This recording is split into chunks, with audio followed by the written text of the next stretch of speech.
In 1941, I was an apprentice grave digger when Henrietta Szold came to pick out her final resting place. I knew that she was the woman who built Hadassah Hospital. Abed, I want to be buried here on the Mount of Olives across from the old city, so that when the Messiah comes, I will be the first to get up from my grave. Will you take care of my grave after I die, Abed? Life felt precarious to me back then. I had grown up around burials, and my brother had died at 17. I said to her, "Miss Szold, maybe I'll die first." She smiled at that notion. My family had become grave diggers by chance. My father, Hussein Saeed, was working as a handyman for the Parnasses, a family of Jewish undertakers, when they suddenly needed help in the cemetery and offered him the job of groundskeeper and cemetery worker. In 1939, my father, Mohammed, was placed in charge. We moved to a house on the property. In those days, phones were scarce. Burials sometimes arrived unannounced, and it was important to be within shouting distance.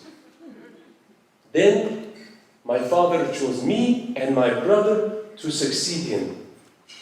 I never went to school, but I speak Arabic, English, some German, and a bissel Yiddish from interacting with my clients. Oh, and Hebrew. That is why my father wanted me to take care of you, Miss Szold, and why I was helping her on that day. So you learned that beautiful Hebrew from the tombstones. Yes.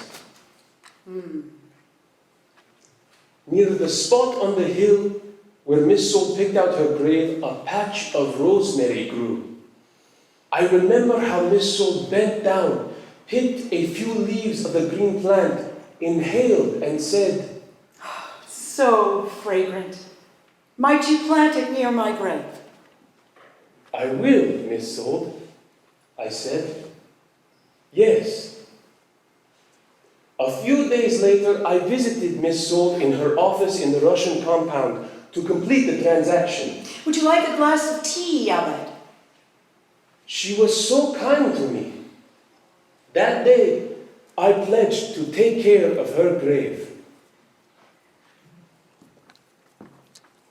4 years later, on Tuesday, February 14th, 1945, Miss Henrietta Szold died of cancer.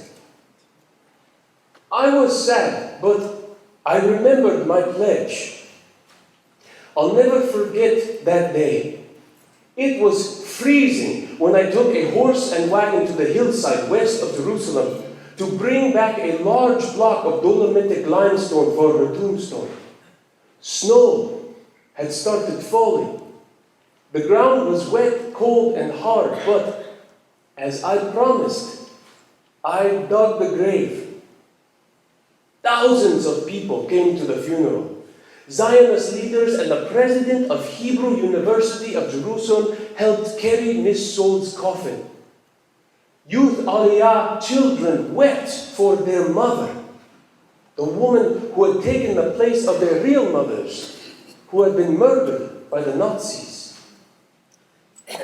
After the snow melted, I planted rosemary around the grave.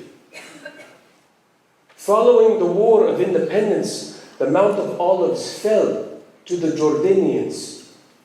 Throughout the Jordanian occupation of the site, residents uprooted tombstones and plowed the land in the cemetery. Some say 38,000 tombstones were damaged, and there were no more burials in the 3,000-year-old Jewish cemetery during those years.